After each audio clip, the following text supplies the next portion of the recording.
پاک وطن T V new York کے لیے کراچی سے وجیح احمد صدیقی آپ کی خدمت میں حاضر ہے۔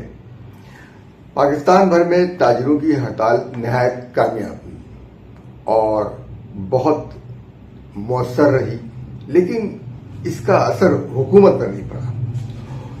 وزیر اعظم کے جو کوآرڈینیٹر ہیں تاجروں کے حوالے سے، رانا احسان صاحب، انہوں نے کہا جی ہم بلیک میل نہیں ہوں گے۔ تو آپ کو بلیک میل کر کون رہا ہے؟ اپنے مطالبات کو منوانے کے لیے ہڑتال کی گئی ہے جس پر آپ کے کانوں پر جوں نہیں رینگ رہی تھی، اور آپ لوگ جو ہیں وہ اس بات کا احساس ہی نہیں کر رہے، ادراک ہی نہیں کر رہے کہ مسائل کیا ہیں۔ 60,000 روپے کے ٹیکس کے نوٹس بھیج دیے گئے۔ تاجر دوست ٹیکس ریفارم لائی گئی جو دراصل تاجر دشمن ہے۔ پہلے ان سے کہا گیا کہ 1200 روپے ماہانہ لیں گے ٹیکس، تو 1200 ماہانہ کی جگہ 60,000 روپے ماہانہ کے نوٹس بھیج دیے گئے۔ تو 60,000 ماہانہ کے نوٹس پر آپ یہ بتلائیے کہ کون سا تاجر سروائیو کر پائے گا؟ چھوٹے تاجر، تمام سب کوئی ٹیکس نہیں دیتا۔ حالانکہ یہ بات اتنی غلط ہے، ٹیکس دینے کے باوجود ان کو کہا جا رہا ہے کہ وہ ٹیکس نہیں دیتے۔ حکومتوں کے یہی رویے ان کے خاتمے کا سبب بنتے ہیں کہ جب ان کے خلاف احتجاج کیا جاتا ہے اس پر وہ توجہ نہیں دیتے اور اسے غیر قانونی قرار دیتے ہیں، اسے دباؤ ڈالنا کہتے ہیں، طرح طرح کے بڑکے مارتے ہیں، اور جب وہ دباؤ بڑھتا ہے تو حکومت جو ہے وہ بھاگ نکلنے کا راستہ تلاش کرتی ہے۔ اب سوال یہ پیدا ہوتا ہے کہ حکومت ٹیکس تو مانگ رہی ہے، لیکن جو ٹیکس جمع کیا جا رہا ہے وہ جا کہاں رہا ہے اور وہ کتنا جمع ہو رہا ہے، کیسے جمع ہو رہا ہے؟ کیونکہ حکومت نے ٹیکس کے مد میں ہر جگہ پر ٹیکس لگا رکھا ہے۔ سیلز ٹیکس، پیٹرول پہ ٹیکس، اور موبائل فون پہ ٹیکس، اور گیس پہ ٹیکس، بجلی پہ ٹیکس۔ اس قدر ٹیکس ہیں کہ کچھ پتہ نہیں چلتا، اور یہ رقم جمع ہوتی ہے نہیں ہوتی ہے اس کے بارے میں کوئی علم نہیں۔ تو یہ بتلائیے کہ یہ رقم کہاں ہو رہی ہے، جمع کدھر جا رہی ہے؟ پنجاب حکومت نے تاجروں میں تقسیم پیدا کرنے کی کوشش کی۔ اب یہ ثابت ہو چکا ہے کہ یہ جنگ دو تاجروں کے درمیان ہے۔ ایک تو وہ جو بہت اعلیٰ درجے کے تاجر ہیں، جو آئی پی پیز کے مالک ہیں، جن کے ہاتھ میں اختیارات، اقتدار، سب کچھ ہے۔ وہ دو طبقات ہیں۔ یہی وجہ ہے کہ اس طبقے نے، آئی پی پیز والے طبقے نے، جس کا تعلق ہر سیاسی جماعت کے ساتھ ہے، اس نے یہ طے کیا کہ پہلے تو آئی پی پی اپنے ہاتھ میں لی جائے، اور اس کے بعد بجلی مہنگی کی جائے، اور بجلی کی وصولی ڈالروں میں کی جائے، اور بیرون ملک سے ہم یہ کہیں کہ ہم باہر سے آئے ہیں اور اس لیے ہم نے باہر سے آ کر آئی پی پیز لگائی ہیں، اور ان سے وہ معاہدہ طے کیا جائے جس کو عالمی عدالت میں بھی چیلنج کیا جا سکے۔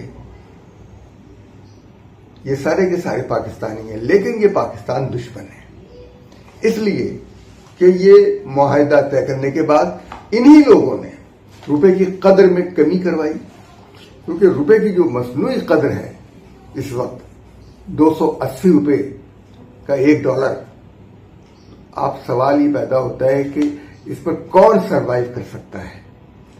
یہ صرف لوگوں سے بھاری بل، لاکھوں روپے وصول کرنے کے لیے ایک ایک گھر سے 1-1 لاکھ روپیہ بجلی کے مد میں وصول کرنا چاہتے ہیں، یہ جو کہ ان کی آمدنی نہیں ہے۔ جو لگایا گیا وہ تھا 6 لاکھ روپے سالانہ جو ہیں، جن کی ہوگی آمدنی، ان پر ٹیکس نہیں ہوگا، جبکہ 1 لاکھ روپے جو ماہانہ کمانے والا بھی غریبوں میں اب شمار ہوتا ہے، کیونکہ اتنی مہنگائی ہو گئی ہے کہ اس میں 1 لاکھ روپیہ ماہانہ کمانا جو ہے وہ کوئی امارت کی نشانی نہیں ہے۔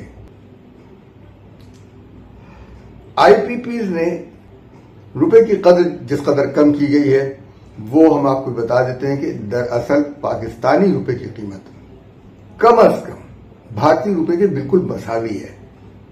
اگر یہ بھارتی روپے کے مساوی ہو جائے تو ان لوگوں کو خسارہ ہونا شروع ہو جائے گا جو آئی پی پیز ہیں، اور یہ آئی پی پیز جن لوگوں کے ہیں ان کے نام بھی آ چکے ہیں اور ہم کوشش کریں گے کہ بالکل سب کے نام آ جائیں، کیونکہ آئی پی پیز کے معاہدے کے خلاف نہ نون لیگ بولتی ہے، نہ پیپلز پارٹی بولتی ہے، نہ تحریک انصاف بولتی ہے، اور نہ ہی جے یو آئی بولتی ہے۔ ان میں سے کوئی بھی نہیں بولتا۔ تاجروں کی ہڑتال کی حمایت تو ان لوگوں نے کر دی، اس لیے کہ انہیں ہڑتال کامیاب ہوتی نظر آ رہی تھی، اس لیے اس پلڑے میں اپنا پاؤں ڈال دیا تحریک انصاف نے اور جے یو آئی نے۔ لیکن جو حکومت ہے وہ ان کے ساتھ معاہدہ کرنے کے لیے، بات چیت کرنے کے لیے تیار نہیں۔ بظاہر تو بات چیت کی پیشکش کی ہے، لیکن سوال یہ پیدا ہوتا ہے کہ آپ کیا اس ملک کے اندر اپنے علاوہ کسی اور کو جینے نہیں دینا چاہتے؟ انہوں نے بجلی مہنگی کی اپنے مفاد کی خاطر، ڈالروں میں کمانے کی خاطر، اور اربوں خربوں روپے کیپیسٹی چارجز کے نام پر وصول کرنا شروع کر دیے۔ بجلی نہیں پیدا کرنی، ایک تو پیداوار نہیں ہوتی، بجلی نہیں پیدا کرتے، مصنوعی لوڈ شیڈنگ کرتے ہیں، دوسری طریقے سے لوگوں کو لوٹتے ہیں، اور آئے دن نیپرا بجلی کی قیمت میں اضافہ کرتا جاتا ہے۔ ہر مرتبہ کوئی کمپنی کوئی بجلی کی قیمت میں اضافے کی درخواست دے دیتی ہے اور یہ اضافہ کر دیتے ہیں کہ بجلی کی قیمت میں 3 روپے اتنے پیسے، capacity charges, fuel adjustment charges. کون سے فیول ایڈجسٹمنٹ چارجز؟ جب بجلی ہی نہیں پیدا ہو رہی تو کس بات کا فیول ایڈجسٹمنٹ چارجز؟ پیک آور چارجز ہیں وہ الگ ہیں۔ تو لوگوں کو لوٹنے کے لیے، اس ملک کو ختم کرنے کے لیے، اس ملک کو تباہ کرنے کے لیے یہ آئی پی پی لائے گئے، اور جو لوگ لائے، جب لائے، وہ مختلف ادوار میں آتے رہے اقتدار میں۔ اس لیے ان سب لوگوں نے جو کچھ کام کیا ہے وہ نہایت افسوسناک کام کیا ہے۔ اب ہم سوال یہ کر رہے ہیں کہ حکومت نے اس بجٹ میں موبائل فون پر 75% ٹیکس عائد کیا ہے، موبائل فون کارڈ پر 75%۔ آپ مجھے بتائیے، اگر آدمی 100 روپے کا کارڈ ڈالے گا تو کیا 25 روپے کی کال سن کرے گا وہ؟ اور یہ کیسے وصول ہوگا؟ ملک میں اس وقت تقریباً 20 کروڑ یعنی 19 کروڑ 20 لاکھ کے قریب صارف کہے جا رہے ہیں کہ یہ اس سے زیادہ ہیں، تو 20 کروڑ کے قریب صارف پہنچ رہے ہیں، یا 19 کروڑ کہہ لیجئے، 19 کروڑ 20 لاکھ صارفین ہیں۔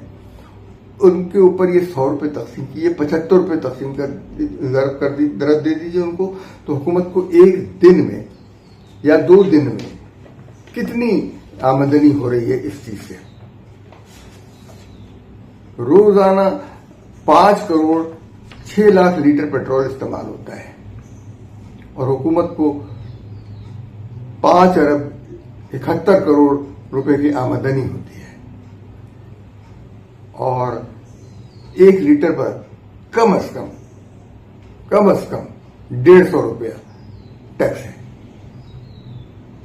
تو حکومت روزانہ کتنے ارب جو ہے وہ ٹیکس وصول کر رہی ہے، ٹیکس جمع کر رہی ہے۔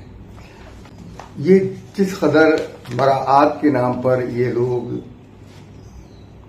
چیزیں استعمال کرتے ہیں، مفت بجلی ان کی، مفت پیٹرول ان کا، مفت گیس ان کی، مکان کا کرایہ ان کا، تو ایک عام آدمی جب بجلی کا بل دیتا ہے، گیس کا بل دیتا ہے، مکان کا کرایہ دیتا ہے اپنی آمدنی سے، تو اپنی آمدنی سے یہ لوگ یوٹیلیٹی بلز نہیں ادا کر سکتے، اپنے مکان کا کرایہ نہیں ادا کر سکتے۔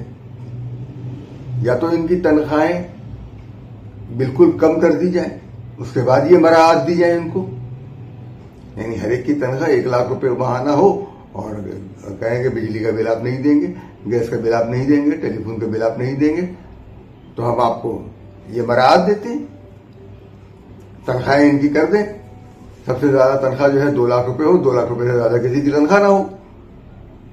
ہمیں کہنا پڑتا ہے افسوس کے ساتھ کہ یہ ہمارے ملک کے اوپر بوجھ ہے، اور حکومت اگر تاجروں کی اس ہڑتال کا صحیح نوٹس نہیں لے گی تو پھر حالات اور خراب ہوں گے، اور یہ حکومت بنگلہ دیش کی حکومت کی طرح ملک سے فرار ہونے پر مجبور ہوگی. اور صرف یہی نہیں، وہ تمام سیاسی جماعتیں جو اس کھیل میں شریک ہیں وہ بھی فرار ہوں.